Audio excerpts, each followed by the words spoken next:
మహాశివరాత్రి పర్వదినం పురస్కరించుకొని మెదక్ జిల్లాలోని ప్రసిద్ధ పుణ్యక్షేత్రమైన ఏడుపాయల వనదుర్గామాత ఆలయం సర్వాంగ సుందరంగా ముస్తాబవుతోంది.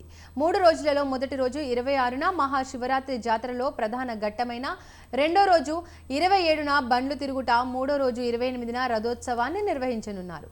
3 రోజుల పాటు జాతర అంగరంగ వైభవంగా జరగనుంది. జాతరను రాష్ట్ర పండుగగా నిర్వహిస్తుండటంతో తెలుగు రాష్ట్రాలతో పాటు పొరుగున ఉన్న కర్ణాటక, మహారాష్ట్ర నుండి దాదాపు 10 లక్షల మంది భక్తులు హాజరవుతారని అంచనా వేయడంతో ప్రభుత్వ యంత్రాంగం విస్తృత ఏర్పాట్లు చేసింది. రాజగోపురం నుండి ఆలయం వరకు వెళ్లే దారిలో ఎండ తగలకుండా ఉండేందుకు చలువ పందిళ్లు ఏర్పాటు చేయనున్నారు. జాతరకు వచ్చే భక్తులు స్నానాలు చేసేందుకు వీలుగా 13 షవర్ బాత్లు ఏర్పాటు చేశారు. ఆలయానికి దూరంగా ఉన్న ప్రాంతాల్లో బస చేసే భక్తుల కోసం తాగునీటి సరఫరాకు సుమారుగా 20 ట్యాంకర్లు ఏర్పాటు చేశారు. ఏడుపాయల జాతరకు వచ్చే భక్తుల కోసం ఆర్టీసీ 200 ప్రత్యేక బస్సులు నడుపుతోంది.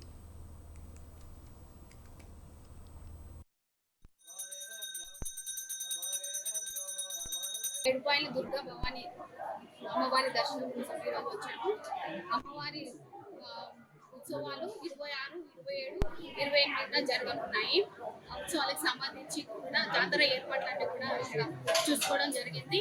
ఇక్కడ అన్ని ఏర్పాట్లు కూడా పూజ మన అమ్మవారి దర్శనానికి వచ్చే భక్తుల కోసం స్నానఘట్టాలలో బ్యారికేడింగ్ అన్ని కూడా ఏర్పాటు చేయడం జరిగింది. తర్వాత క్యూ లైన్ కూడా అదివరకంటే ఇంకొంచెం మెరుగ్గా కూడా క్యూ లైన్ ఏర్పాటు చేయడం జరిగింది. ఎంట్రీ ఎగ్జిట్ వేరువేరుగా ఏర్పాటు చేయడం జరిగింది. భక్తులకు ఎటువంటి ఇబ్బందులు జరగకుండా ఇంకా భక్తుల స్నానాల కోసం వివోటీస్ అన్ని కూడా ఏర్పాటు చేయడం జరుగుతుంది.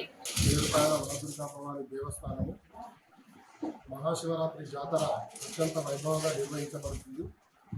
మహాశివరాత్రి జాతరలో భాగంగా తేదీ 26/2/2025 రోజున ఒక్క పొద్దులు మహాశివరాత్రి, అదేవిధంగా 27/2/2025 రోజున బండ్లు తిరుగుట, అంటే దేవస్థానం వద్ద సుమారుగా ఒక 100 ఎడ్ల బండ్లతోని ఊరేగింపు జరుగుతుంది. అదేవిధంగా 28వ తారీఖు నాడు చివరి ఘట్టంగా రథోత్సవం జరుగుతుంది. రథోత్సవం కూడా అత్యంత వైభవంగా నిర్వహించడం జరుగుతుంది.